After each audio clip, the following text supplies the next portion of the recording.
सीतापुर जिले का एक ऐसा मेला जो वाकई में दूर दराज के श्रद्धालुओं को उस स्थान पर आने के लिए मजबूर कर देता है।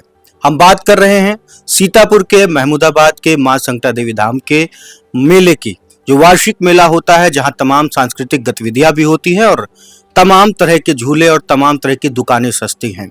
दूर दराज से लोग आते हैं, ट्रैक्टर ट्रालियों से भरकर लोग आते हैं और माता रानी के दर्शन के बाद वो मेले का आनंद लेते हैं। इस बार फिर झूले लग चुके हैं, लेकिन सवाल एक कि आखिर कब से मेले का शुभारंभ होगा, कौन मेले का शुभारंभ करेगा, इस बार कौन कौन सी प्रतियोगिताएं यहाँ पर रखी गई हैं। ज्यादा जानकारी देने के लिए हमारे साथ हैं मंदिर समिति धाम समिति के अध्यक्ष गुरुजी श्री रमेश वाजपेयी जी। आज हम उनसे बात करेंगे और बात करने के बाद आपसे ये भी जानेंगे कि क्या कुछ विशेष है और क्या कुछ गतिविधियां हैं, कैसे किन प्रतियोगिताओं में लोग शामिल हो सकते हैं, जो छात्र है छात्राएं हैं कैसे शामिल हो सकते हैं, और पूरी जानकारी। स्वागत है आपका सर। पहले तो बताइए कि कब से कब का ये मेला है, कब चलने वाला है, कौन उद्घाटन करेगा? सबसे पहले इंडिया के सभी दर्शकों को, संकटा माई के सभी भक्तों को कल से प्रारंभ हो रहे भारतीय नववर्ष की बहुत बहुत बधाई, बहुत शुभकामनाएं।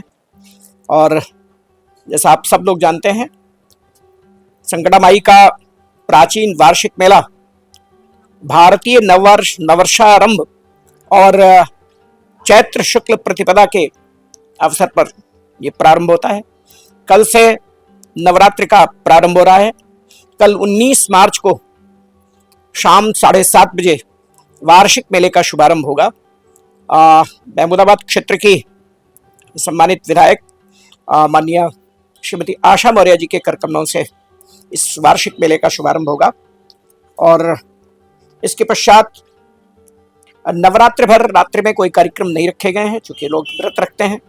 इस कारण से बच्चों की भी समस्या होती है, उनके अभिभावकों को भी समस्या होती है और मैनेजमेंट कमेटी को भी कहीं ना कहीं दिक्कत होती है। 27 मार्च को रामनवमी का पावन उत्सव है। रामनवमी की भी सभी दर्शकों को बहुत बधाई। 27 मार्च को दिन में 11 बजे से लेकर के 12:30 बजे तक भगवान श्री राम का जन्मोत्सव दिव्यता और भव्यता के साथ में मनाया जाएगा। इससे पहले अखंड श्री रामचरितमानस का पाठ भी होगा। 28 मार्च को अखिल भारतीय राष्ट्रीय कवि सम्मेलन है। हम सब जानते हैं श्री राम किशोर तिवारी किशोर जी, जो बहुत बड़े हस्ताक्षर हैं ओज और शौर्य के, उनके दिशा निर्देशन में ये कवि सम्मेलन संपन्न होगा। 29 मार्च को टैलेंट शो है। 30 मार्च को गजानन पार्टी के कलाकारों के द्वारा सांस्कृतिक कार्यक्रमों का आयोजन है। 31 मार्च को बाल कवि सम्मेलन है। बाल कवि सम्मेलन मतलब छात्र करेंगे कैसे? हाँ, बच्चे विभिन्न कवियों के रूप में मंच पर अपनी प्रस्तुतियां देंगे। पिछले 2 वर्षों में बाल कवि सम्मेलन बहुत हिट हुआ है। इस कारण से दर्शकों की भी ये मांग थी कि बाल कवि सम्मेलन जरूर रखा जाए। तमाम जो हमारे राष्ट्रीय, अंतर्राष्ट्रीय और प्रादेशिक स्तर के जो हमारे कवि हैं, कवयित्री हैं, उनकी रचनाओं का पाठ करेंगे। तो ऐसा कवि सम्मेलन होगा 31 मार्च को।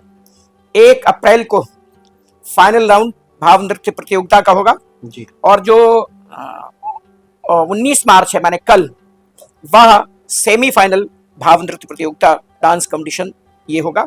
और 2 अप्रैल को आला गायन है। समस्त प्रतियोगिताओं के जो विजयी प्रतिभागी रहेंगे उनको पुरस्कार वितरण होगा। कवि सम्मेलन का शुभारंभ कुर्सी क्षेत्र के विधायक माननीय साकेंद्र प्रताप वर्मा जी करेंगे। और 2 अप्रैल को पुरस्कार वितरण में अभी तक हमारी जो बात हुई है वो श्री पवन सिंह चौहान जी से हुई है। अभी कुछ और विधान परिषद के सम्मानित सदस्य हैं, 1-2 मंत्रीगण हैं, उनसे वार्ता होना शेष है। तो इस प्रकार से हमारे अतिथियों का आगमन होगा।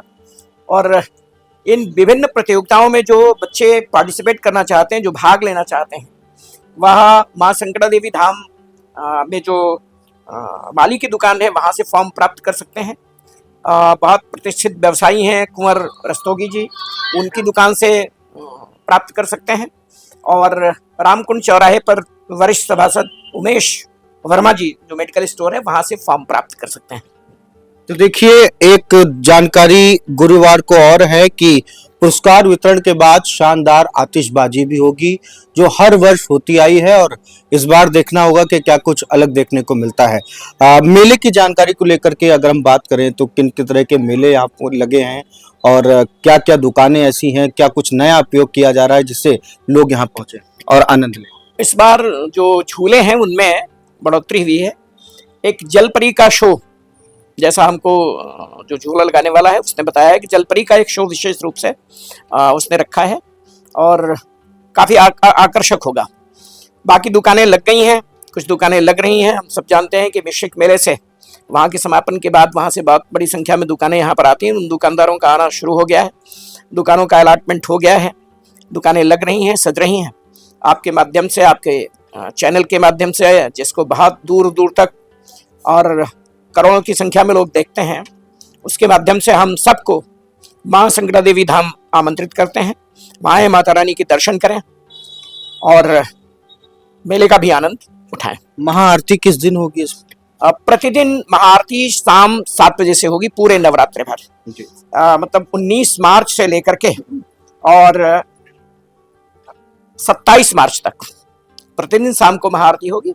हर वर्ष होती है, इस वर्ष भी होगी और महाआरती में भी बड़ी संख्या में श्रद्धालु भाग लेते हैं, तो उन सबका भी स्वागत है। सुरक्षा व्यवस्था की बात की जाए और पार्किंग की, वाहन पार्किंग की बात की जाए तो क्या कुछ कहें? वाहन पार्किंग के लिए हमने जिलाधिकारी जी को पत्र लिखा था, उन्होंने ईओ महमूदाबाद को निर्देशित किया है। आप देख रहे हैं रोड साइड में जो टीन शेड पड़ा है उसके नीचे वाहन पार्किंग की व्यवस्था होगी और जो लैया मंडी है उसके पास में एक प्लाट है, खलिहान है, वहाँ पर भी उसका पार्किंग के लिए अलॉटमेंट किया गया है। और बाकी हमने जिलाधिकारी जी को, पुलिस अधीक्षक जी को, एसडीएम को और सीओ साहब को 4 लोगों को पत्र लिखा है सुरक्षा के संदर्भ में। मुझे लगता है कि हर वर्ष की तरह से सुरक्षा व्यवस्था ठीक रहेगी। पिछले वर्षों भी इस प्रकार की घटनाएं नहीं होंगी। हम सबका प्रयास रहेगा, आम जनमानस से भी सहयोग की अपेक्षा करते हैं कि कुशलतापूर्वक मेला संपन्न हो। आम जनमानस को अगर कोई समस्या हो रही है तो क्या कोई ऐसा कार्यालय जहां पर जाकर संपर्क कर सकते हैं या कोई असुविधा के लिए, कोई सुझाव के लिए, शिकायत के लिए कहा जाए? पूरे वार्षिक मेले भर हमारा जो ऑफिस है वह 24 आवर्स खुला रहेगा। उसी के बगल में पिंक बूथ है, वो भी 24 आवर्स खुला रहेगा। हमारे ऑफिस में कोई न कोई माँ संगड़ा देवी धाम समिति का पदाधिकारी वहाँ पर उपलब्ध रहेगा। किसी प्रकार की कोई समस्या है तो वहाँ पर बता सकते हैं, हम सब लोग मिल करके उसके समाधान की कोशिश करेंगे। वैसे तो पूरा परिसर कैमरों से लैस है और जो भी आपको अगर कोई समस्या हो रही है या कोई बात हो रही है तो वहाँ का जो कार्यालय है वो खुला जाएगा, परमानेंट वहाँ पर खुला रहेगा, जिससे आप सीधे संपर्क साध सकते हैं। तो फिलहाल ये तमाम जानकारी आपको मिल रही है। एक बार फिर बता देता हूँ, 19 मार्च गुरुवार को उद्घाटन होगा, ध्वज पूजन होगा, सेमीफाइनल राउंड होगा, डांस कंपटीशन यानी कि भाव नृत्य प्रतियोगिता का। 27 मार्च शुक्रवार रामनवमी उत्सव, 28 मार्च शनिवार कवि सम्मेलन, 29 मार्च रविवार को टैलेंट शो, 30 मार्च 2026 सोमवार को सांस्कृतिक कार्यक्रम होगा। गजानन पार्टी के द्वारा शानदार जो झांकियां हैं उनका प्रस्तुतिकरण होगा। साथ ही आपको बता दें कि 31 मार्च मंगलवार को बाल कवि सम्मेलन, जो बताया जा रहा है कि काफी हिट है और इस बार भी देखना होगा कि क्या कुछ नया देखने को मिलता है। इसी क्रम में 1 अप्रैल बुधवार को फाइनल राउंड होगा भाव नृत्य प्रतियोगिता का। 2 अप्रैल गुरुवार को आल्हा गायन, पुरस्कार वितरण और शानदार आतिशबाजी जो यहाँ का जो आकर्षण का मुख्य केंद्र रहा है वो भी इस बार देखने को मिलेगी।